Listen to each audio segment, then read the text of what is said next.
आप सभी का फिर से education hub of Ajay sir में स्वागत है। और ये वीडियो आपको भारत के अफवाह तंत्र पर बनाया गया है। और आप देखेंगे इसमें कि भारत के अफवाह तंत्र अर्थात drainage system of India, drainage system of India को दो भागों में बांटा गया है।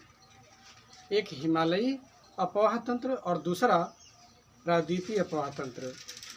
अर्थात भारत के अफवाह तंत्र को दो भागों में बांटा गया है, एक हिमालयी अफवाह तंत्र और दूसरा प्रायद्वीपीय अफवाह तंत्र।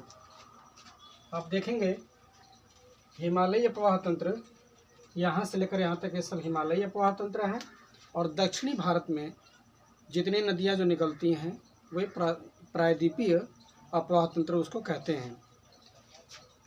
अफवाह तंत्र से आशय यह है कि जल का निकास अर्थात देश में जितनी भी जो नदियाँ बहती हैं निकलती हैं, कहाँ से उद्गम उनका होता है, कहाँ जा कर के मिलती हैं, यही अफवाह तंत्र है।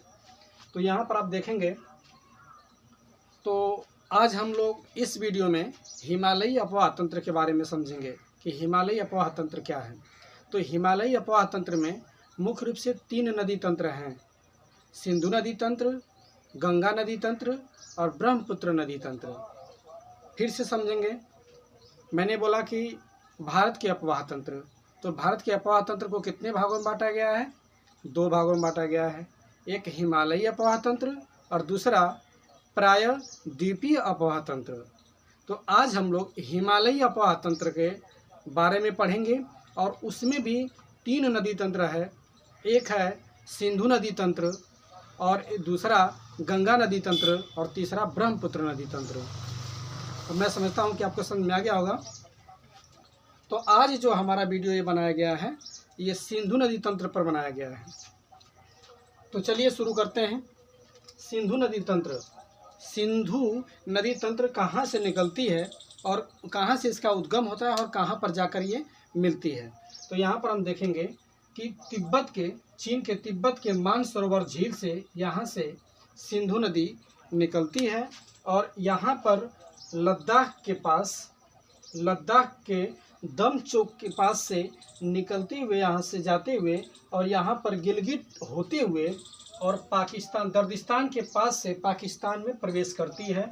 और इस प्रकार से यह पाकिस्तान में ऐसे होते हुए और यह कराची से पूर्व में अरब सागर में आकर के मिल जाती है। फिर से समझेंगे सिंधु नदी तंत्र के बारे में। ये मानसरोवर झील से निकलती है, अर्थात सिंधु जो नदी है यह 3 देश से होकर के जाती है, अर्थात चीन, इंडिया और पाकिस्तान, चीन, भारत और पाकिस्तान। तो यहाँ पर हम देखेंगे कि यह सिंधु नदी कहाँ से निकलती है, मानसरोवर झील से निकलती है। यहाँ पर मानसरोवर झील है अर्थात तिब्बत चीन से मानसरोवर झील से निकलती है और यहाँ पर जो भारत में प्रवेश करती है लद्दाख के दमचोक के पास से, यहाँ पर लद्दाख के दमचोक के पास से यह होते हुए और यहाँ से यहाँ पर गिलगिट होते हुए और दर्दिस्तान के पास से पाकिस्तान में प्रवेश करते हुए और फिर यह आकर के यहाँ पर अरब सागर में चली जाती है, कराची से पूर्व अरब सागर में जाकर के मिल जाती है।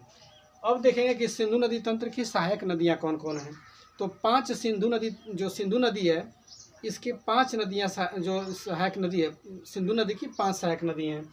यहाँ पर जैसे देखेंगे, दूसरा यहाँ पर एक झेलम है, चेनाब है, रावी है, ब्यास है और इसके बाद सतलज है।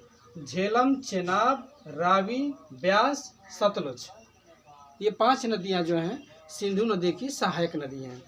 तो हमने सिंधु नदी को देखा कि कैसे कैसे वहाँ पर जाकर के और अरब सागर में मिली है, इसका उद्गम कहाँ से हुआ है, मानसरोवर झील से हुआ है।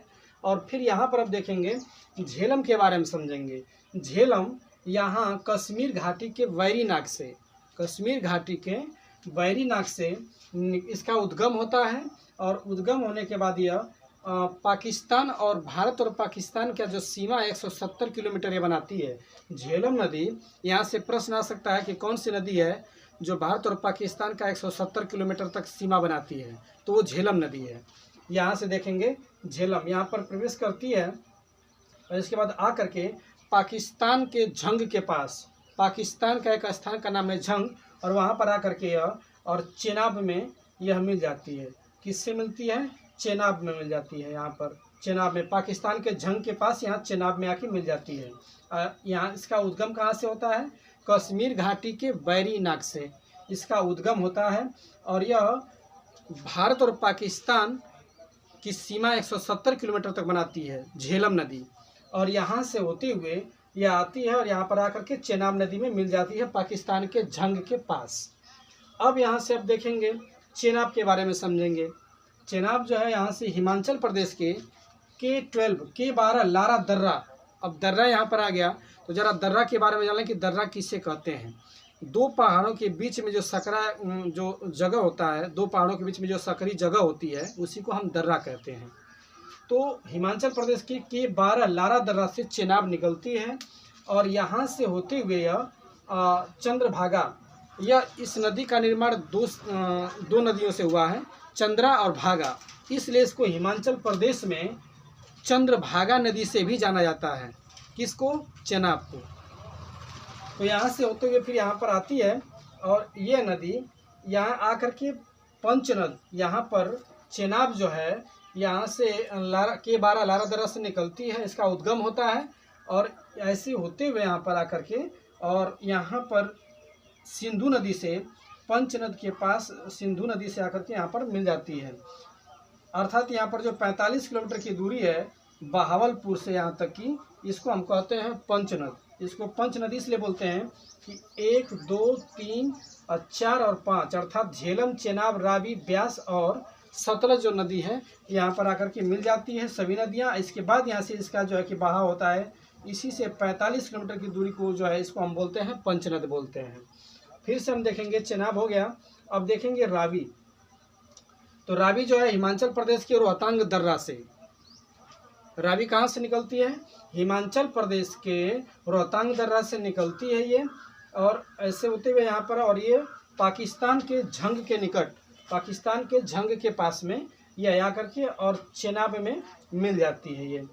और फिर अब देखते हैं जरा किसको, कि अब देखते हैं ब्यास को। ब्यास को देखने से पहले हमको सतलज को जानना पड़ेगा कि सतलज कहाँ से इसका उद्गम होता है। सतलज का जो उद्गम होता है वह राक्षस ताल अर्थात तिब्बत के राक्षस ताल के पास से निकलती है, इसका उद्गम होता है और यहाँ पर आते हुए यह पंजाब के हरके से होते हुए और यहाँ पाकिस्तान के बहावलपुर के पास में आकर चेनाब नदी से मिल जाती है। और जहाँ और ब्यास को अब देखेंगे। ब्यास जो है हिमाचल प्रदेश के रोहतांग दर्रा, हिमाचल प्रदेश के रोहतांग दर्रा से एचपी के अर्थात हिमाचल प्रदेश के कुल्लू घाटी से होते हुए आकर और पंजाब के हरके के पास में आकर के यह सतलज में मिल जाती है। और जहाँ पर यह मिलती है, जिसको हम पंजाब का जो हरके है जहाँ पर मिलती है, वहीं से देश की सबसे बड़ी नहर इंदिरा गांधी नहर का वहाँ से उद्गम वहाँ से हुआ है। यहाँ से इंदिरा गांधी नहर यहाँ से निकलती है और यहाँ पर यह जो है कि पूरे राजस्थान में आती है। और सबसे अधिक इसकी दूरी जो है राजस्थान में है, जो 470 किलोमीटर है इस नहर की, इंदिरा गांधी नहर की। अब ज़रा समझ लेंगे इसके बारे में कि सारी जो नदियां हैं सभी भारत से होकर के जाती हैं पाकिस्तान में। तो अगर भारत चाह दे तो सभी नदियों का जल रोक ले और यह चाहे तो बांध बना करके इकट्ठा करके और एक साथ पानी छोड़ दे, जिससे पाकिस्तान में बिल्कुल बाढ़ आ जाए, लेकिन ऐसा नहीं होता है। इससे पहले 1960, अब देखेंगे सिंधु जल संधि हुई थी 19 सितंबर 1960 को सिंधु जल समझौता हुआ था। इसमें ये हुआ और ये लागू कब हुआ? 12 जनवरी 1961 से लागू हुआ।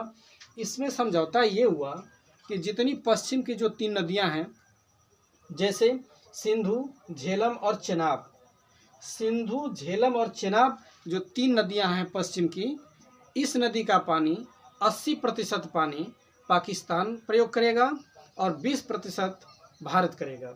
और जो पूर्व की जो नदियां हैं जिसमें रावी, ब्यास और सतलज, इस नदी का जो पानी है 80% भारत यूज करेगा और 20% पाकिस्तान प्राप्त करेगा। फिर से समझेंगे, जो पश्चिम की नदियां हैं सिंधु, झेलम, चेनाब, इसका 80% पानी का प्रयोग कौन करेगा? पाकिस्तान करेगा और 20% अर्थात अंशतः भारत भी इसका प्रयोग कर सकता है। और यहाँ पर देखेंगे पूर्व में कि रावी, ब्यास और सतलज जो नदी है, सतलज, इस नदी का जो पानी है 80% भारत और 20% पाकिस्तान कर सकता है। तो इस प्रकार से मैं समझ रहा हूँ कि आपको समझ में आ गया होगा। और यहाँ से देखेंगे कि बहुत सारे प्रश्न बनते हैं। जैसे कभी प्रश्न में पूछा जाता है कि जो लेह शहर है वह सिंधु नदी के किस तरफ है, दाएं तरफ है कि बाएं तरफ है। तो जो लेह शहर है सिंधु नदी के दाएं तरफ स्थित है। इस प्रकार से, और यह कैसे होते हुए, कहाँ, गिलगित से होते हुए, और कहाँ पर यह पाकिस्तान में प्रवेश करता है, तो दर्दिस्तान में प्रवेश करता है। इस प्रकार से मैं समझ रहा हूँ कि जितना मैंने बताया है भारत के अपवाह तंत्र में, जो हिमालय अपवाह तंत्र में सिंधु नदी तंत्र के बारे में जो आपको मैं बताया हूँ, मैं समझ रहा हूँ कि आपको सिंधु नदी तंत्र के विषय में समझ में आ गया होगा कि सिंधु नदी तंत्र की 5 सहायक नदियाँ हैं, जिसमें झेलम, चेनाब, रावी, ब्यास और सतलज। और जो कहाँ से इनका उद्गम हुआ है और कहाँ पर जाकर मिली हैं, ये भी मैंने बताया। और मैं समझता हूँ कि आपको यह बिल्कुल सिंधु नदी तंत्र अच्छे से समझ में आ गया होगा। धन्यवाद।